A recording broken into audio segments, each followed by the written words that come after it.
love that. His reaction is priceless. That's Morgan. She's been in a wheelchair for about 10 months because she suffered complications from surgery. And get this, later that night, Morgan was crowned the prom queen. And I love that outburst too, that scream and giggle. Beautiful. You know, a massive wildfire is pushing people from their homes in Arizona. Hasn't hit yet.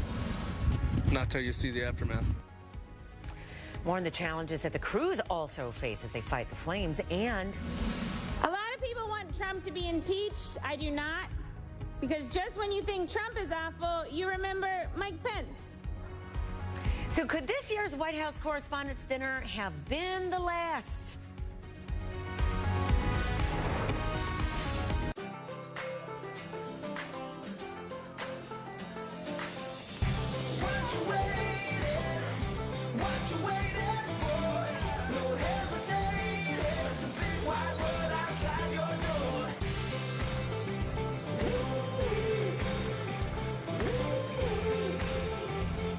Morning, sunshine. I'm Robin Meade. Away we go in the top stories. Morning Express with Robin Meade. Weekdays starting at 6 Eastern on HLN. He was stupid in making the decision to drive while drunk. Chicago, look, God bless you. You are plagued with crime and violence every night. In that investigative report, what happened? I don't believe a word of what you're saying. My heart tells me that's despicable behavior. There are dozens of tips that have been coming in on this story. That's the thing that makes me the most angry. 2 full hours are dedicated to crime and justice with Ashley Banfield every Monday to Thursday starting at 6 on HLN.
Ooh, the backlash is really growing over this year's White House Correspondents' Dinner.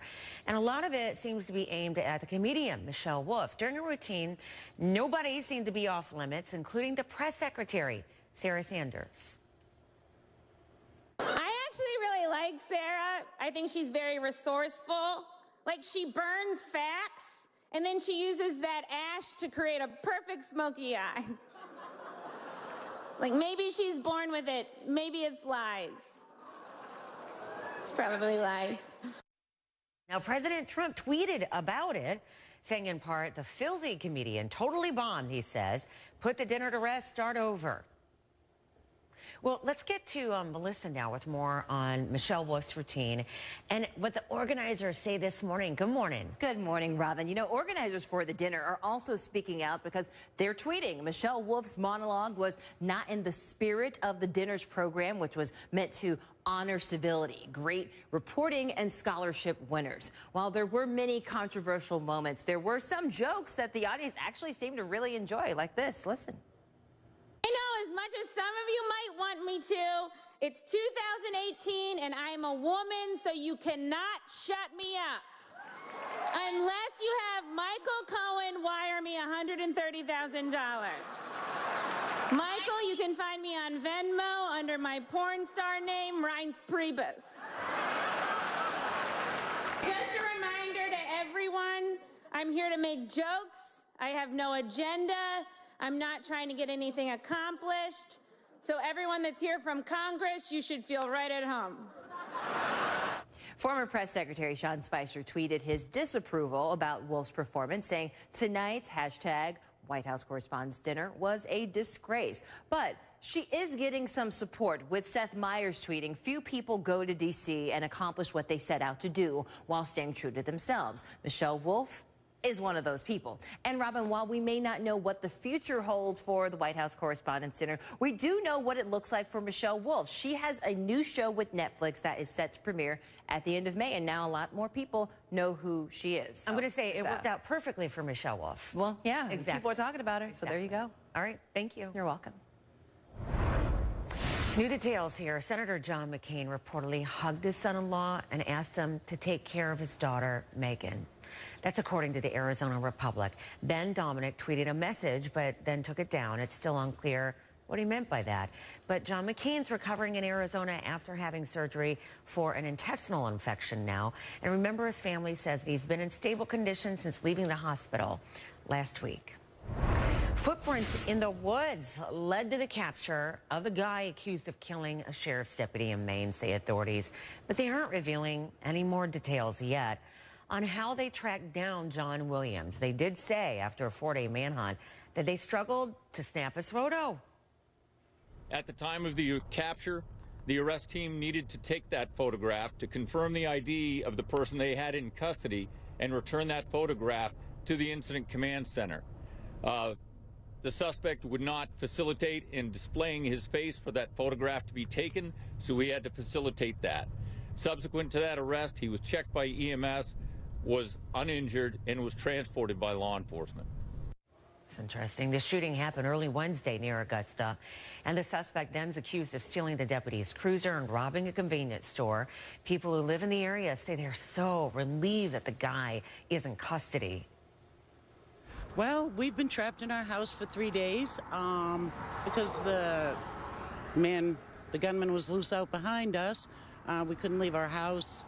I did patrol in my house all night trying to protect my 2 little girls. And it devastated us. You know, for the first time ever, we were no longer safe in our home.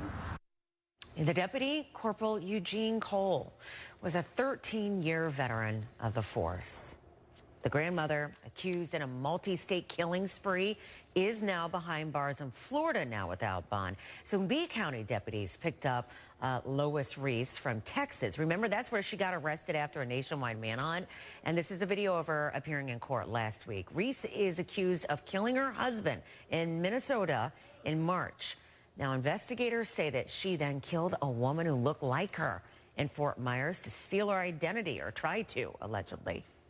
You know, the Cavaliers avoided an early exit from the playoffs. And you got to hear why LeBron James says he's burnt after Game 7.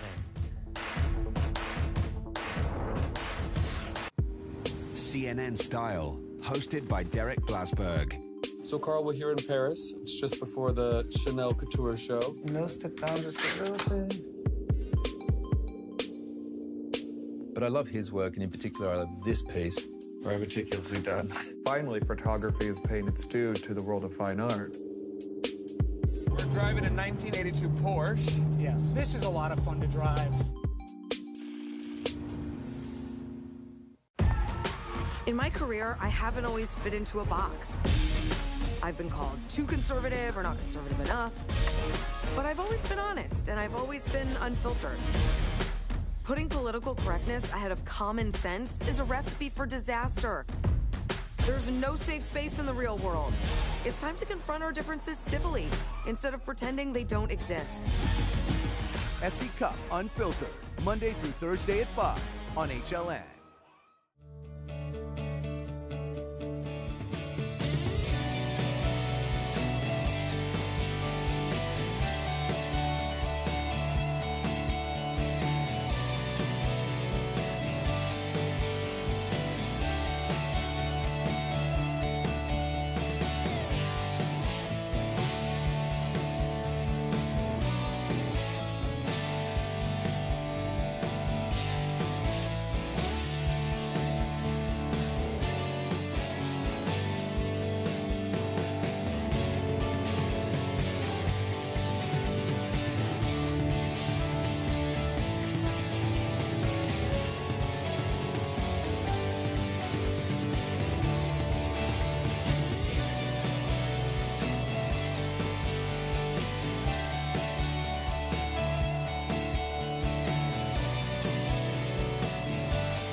LeBron James. I mean, one guy's willing the Cavs to victory in Game 7 against the Pacers.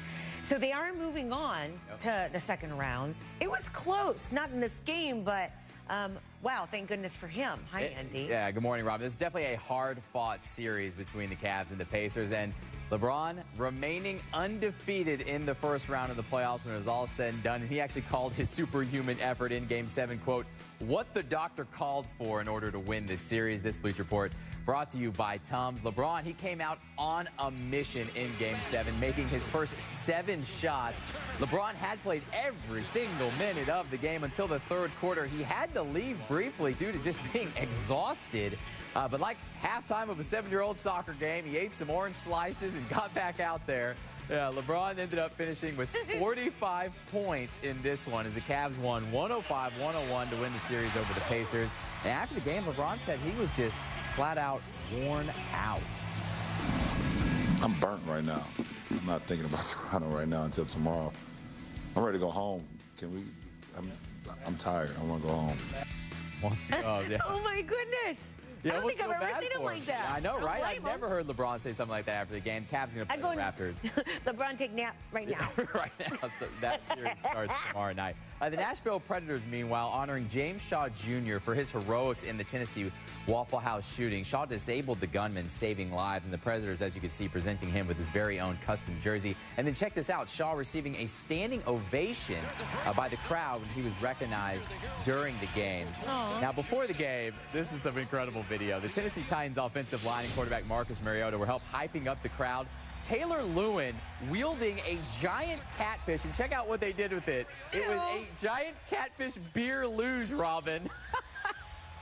I never thought I'd say giant catfish beer luge on TV, but now I have. Mission accomplished there. Wonder how that tasted. You know, it's a tradition to throw catfish on the ice when the Predators score a goal. They got the chance to do that 5 times.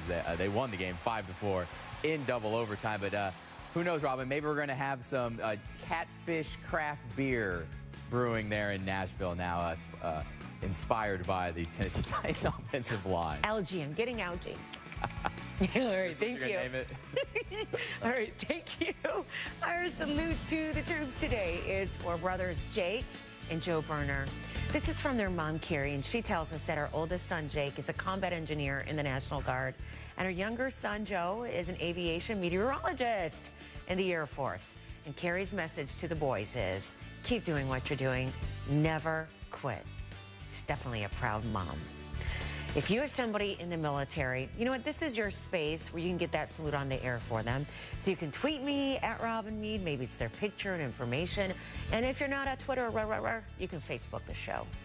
A trucker who got lost went 4 days without food, the poor thing.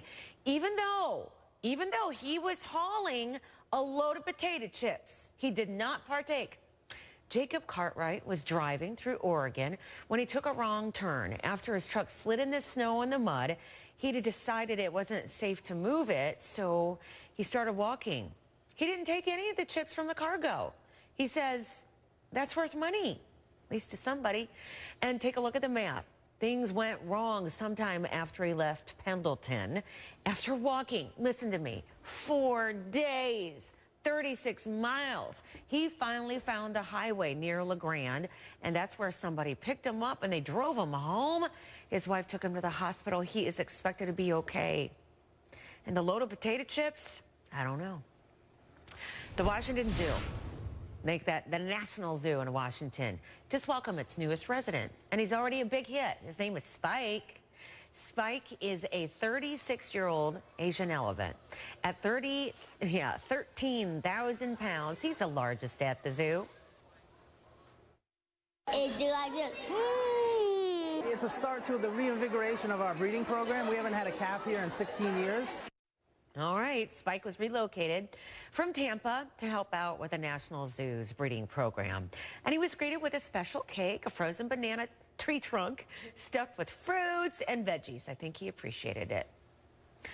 A passenger is now suing Southwest over the flight that ended with a woman's death. Remember, the engine failed shortly after takeoff, sending debris into the window, and she was nearly sucked out of the plane. The passengers pulled her back in, and she died. Well, a passenger who was sitting a few rows behind her is suing for damages, saying that she now has PTSD and personal injuries, too. Southwest has no comment and says it's focusing on the investigation. President Trump will meet with the crew of that flight at the White House tomorrow. Okay, look at you, perfectly on time, 30 minutes past the hour. May we please get you ready for a Monday? I'm Robin Meade. The headlines now. Secretary of State Mike Pompeo is on his first trip to the Middle East as America's top diplomat. He met with officials in Saudi Arabia and Israel to discuss their concerns about Iran's nuclear program. This morning, Pompeo met with staff and families from the U.S. Embassy in Jordan. Families have been ordered to leave their homes as a massive wildfire is burning in northern Arizona. The Tinder Fire near Phoenix has scorched thousands of acres. Besides the flames, firefighters are also battling 40-mile-an-hour winds, dry conditions, and tricky terrain. Investigators are looking for what started it. SNL fans can rejoice because Michael Che and Colin Jost are going to be co-hosting the Emmys this year. Perfect! They're the weekend anchors for the Weekend Update segment of SNL. And they're head writers, too. The 70th Emmy Awards will air September 17th. Secretary of State Mike Pompeo says that North Korea has to show proof that it's permanently getting rid of all its nukes for any deal with President Trump. This administration has its eyes wide open. We know the history. We know the risks. We're going to be very different. We're going to negotiate in a different way than has been done before. We're going to require those steps. We use the word irreversible with great intention. We're going to require those steps that demonstrate that denuclearization is going to be achieved. We're not going to take promises. We're not going to take words. We're going to look for actions and deeds. Live now to CNN's Paula Hancock, who is in Seoul, South Korea, with more on the kind of proof that Mike Pompeo is talking about and how people there feel. Good morning. Hello, Robin. Well, we are learning more details about what exactly was talked about at that summit last Friday. The Blue House here in South Korea is telling us that Kim Jong-un has said he will shut down his nuclear test site at Punggye-ri in the northeast of the country in May. Now, bearing in mind May starts tomorrow, it could be quite soon that we'll see this. He's also said that experts, journalists will be invited in full transparency. He said that the test site is not obsolete, as some reports had said. There were actually 2 more tunnels that no one knew about that are in very good condition, but he is still going to shut them down if the United States is happy to keep talking with North Korea, if they are going to say that they will not be aggressive towards North Korea, and if the Korean War is actually ended. Robin?